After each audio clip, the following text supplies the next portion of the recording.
what you want about America, land of the free, home of the brave. We got some dumbass motherfuckers floating around this country. Dumbass motherfuckers, you know?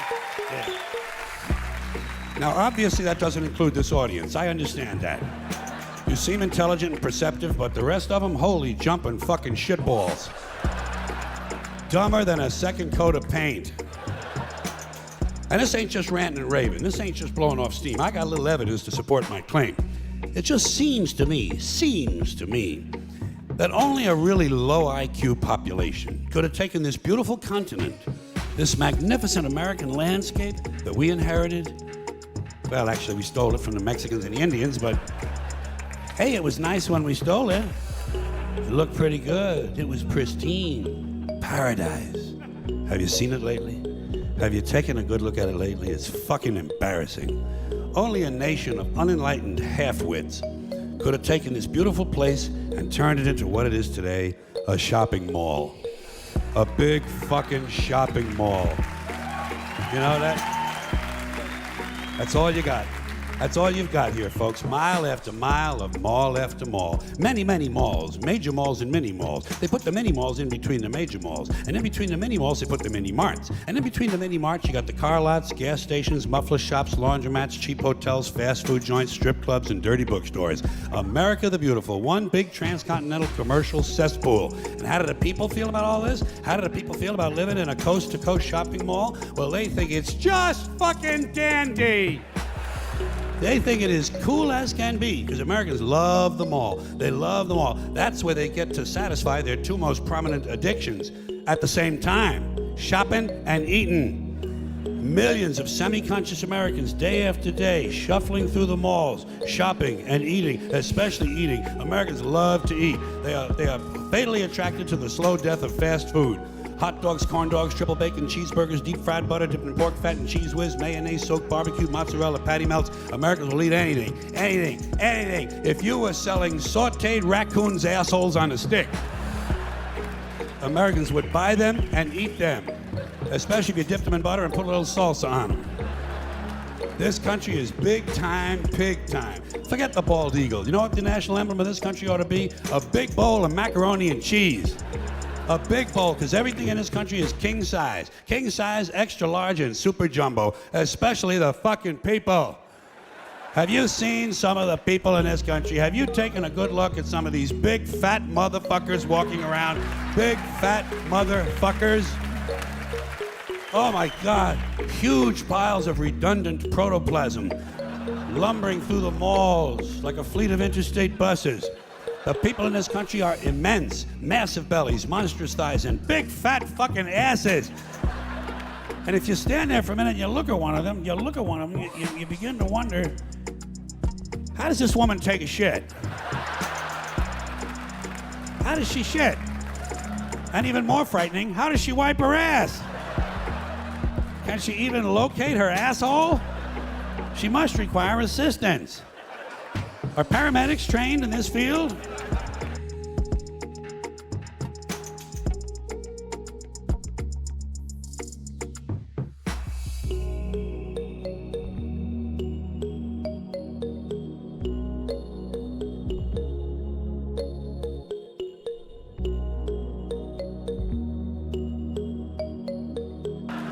Telling you, the people in this country, every one of them is 50 pounds overweight. They are gargantuan.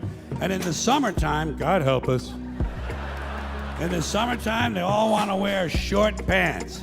Jesus, Lord, protector of all that is good and holy, deliver me from fat people in short pants.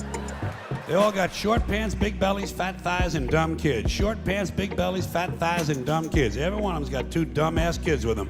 And the whole family is wearing T-shirts, and every one of them's got the same T-shirt. I'm with stupid. Apparently in this country, the stupids are an extended family.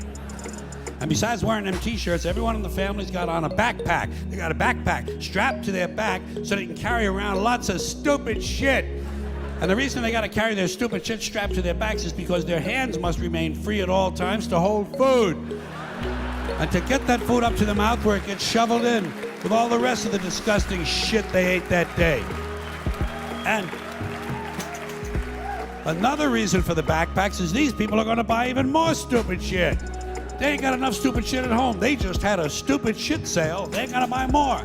They're going to go out in the parking lot and stuff this stuff into the big, fat, ugly, oversized SUV that's got plenty of room in it. Plenty of room in it for stupid shit and lots of room left over for these big, fat, ugly motherfuckers to get them home. Stopping, of course, for jelly roll and fried dough. These people are efficient, professional, compulsive consumers. It's their civic duty, consumption. It's the new national pastime. Fuck baseball, it's consumption. The only true, lasting American value that's left, buying things. Buying things. People spending money they don't have on things they don't need. Money they don't have on things they don't need. So they can max out their credit cards and spend the rest of their lives paying 18% interest on something that costs $12.50. And they didn't like it when they got it home anyway. Not too bright, folks. Not too fucking bright. But if you talk to one of them about this, if you isolate one of them, you sit them down rationally, you talk to them about the low IQs and the dumb behavior and the bad decisions, right away they start talking about education. That's the big answer to everything. Education. They say we need more money for education. We need more books, more teachers, more classrooms, more schools. We need more testing for the kids. You say to them, well, you know, we've tried all of that and the kids still can't pass the test. They say, don't you worry about that. We're going to lower the passing grades. And that's what they do in a lot of these schools now. They lower the passing grades so more kids can pass. More kids pass, the school looks good, everybody's happy, the IQ of the country slips another 2 or 3 points, and pretty soon all you'll need to get into college is a fucking pencil. Got a pencil? Get the fuck in there, it's physics. Then everyone wonders why 17 other countries graduate more scientists than we do. Education. Politicians know that word, they use it on you. Politicians have traditionally hidden behind 3 things: the flag, the Bible, and children. No child left behind. No child left behind. Oh, really? Well, it wasn't long ago you were talking about giving kids a head start. Head start, left behind? Someone's losing fucking ground here. But there's a reason. There's a reason. There's a reason for this. There's a reason education sucks, and it's the same reason that it will never, ever, ever be fixed. It's never going to get any better. Don't look for it. Be happy with what you got. Because the owners of this country don't want that. I'm talking about the real owners now. The real owners, the big wealthy business interests that control things and make all the important decisions. Forget the politicians. The politicians are put there to give you the idea that you have freedom of choice. You don't. You have no choice.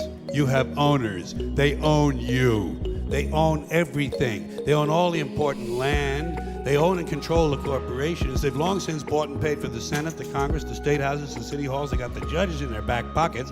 And they own all the big media companies, so they control just about all of the news and information you get to hear. They got you by the balls. They spend billions of dollars every year lobbying to get what they want. Well, we know what they want. They want more for themselves and less for everybody else. But I'll tell you what they don't want. They don't want a population of citizens capable of critical thinking. They don't want well-informed, well-educated people capable of critical thinking. They're not interested in that. That doesn't help them. That's against their interest. That's right. They don't want people who are smart enough to sit around the kitchen table to figure out how badly they're getting fucked by a system that threw them overboard 30 fucking years ago.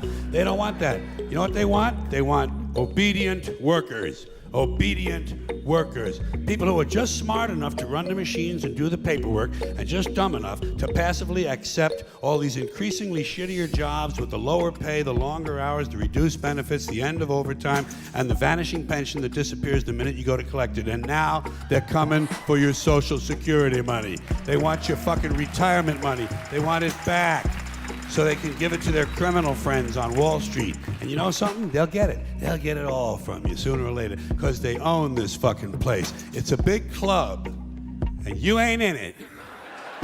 You and I are not in the big club. By the way, it's the same big club they use to beat you over the head with all day long when they tell you what to believe. All day long, beating you over the head in their media, telling you what to believe, what to think, and what to buy. The table is tilted, folks. The game is rigged. And nobody seems to notice. Nobody seems to care. Good, honest, hard-working people, white collar, blue collar, doesn't matter what color shirt you have on. Good, honest, hard-working people continue. These are people of modest means. Continue to elect these rich cocksuckers who don't give a fuck about them. They don't give a fuck about you. They don't give a fuck about you. They don't care about you at all. At all. At all. Man, you know? And nobody seems to notice, nobody seems to care. That's what the owners count on, the fact that Americans will probably remain willfully ignorant of the big red, white, and blue dick that's being jammed up their assholes every day. Because the owners of this country know the truth. It's called the American dream, because you have to be asleep to believe it. There's just enough bullshit to hold things together in this country. Bullshit is the glue that binds us as a nation.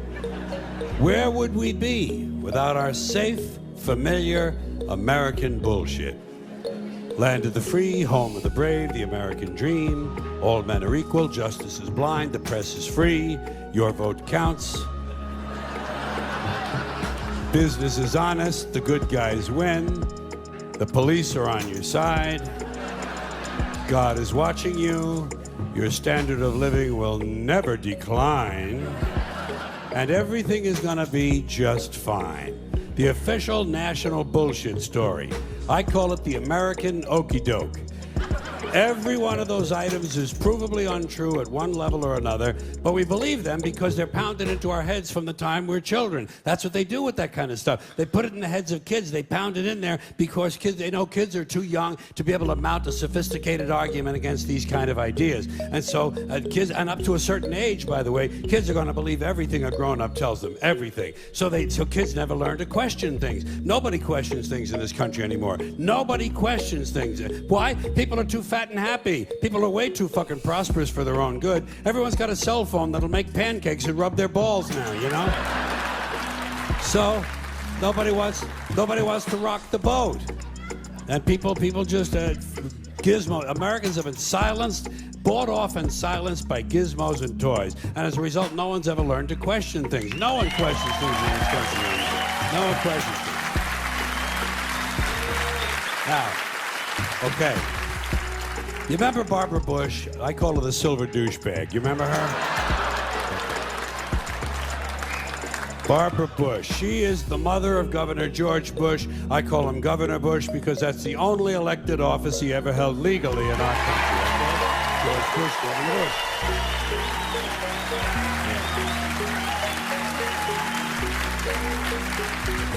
I don't care where they hang his portrait. I don't care how big his library is. He'll always be Governor Bush. I don't even capitalize his name when I type it anymore.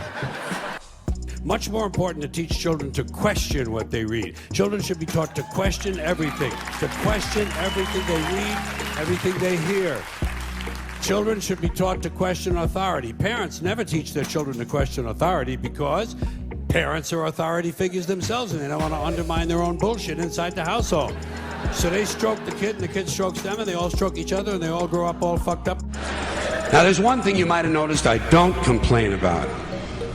Politicians. Everybody complains about politicians. Everybody says they suck. Yeah! Well, where do people think these politicians come from? They don't fall out of the sky. They don't pass through a membrane from another reality. They come from American parents and American families, American homes, American schools, American churches, American businesses, and American universities, and they're elected by American citizens. This is the best we can do, folks.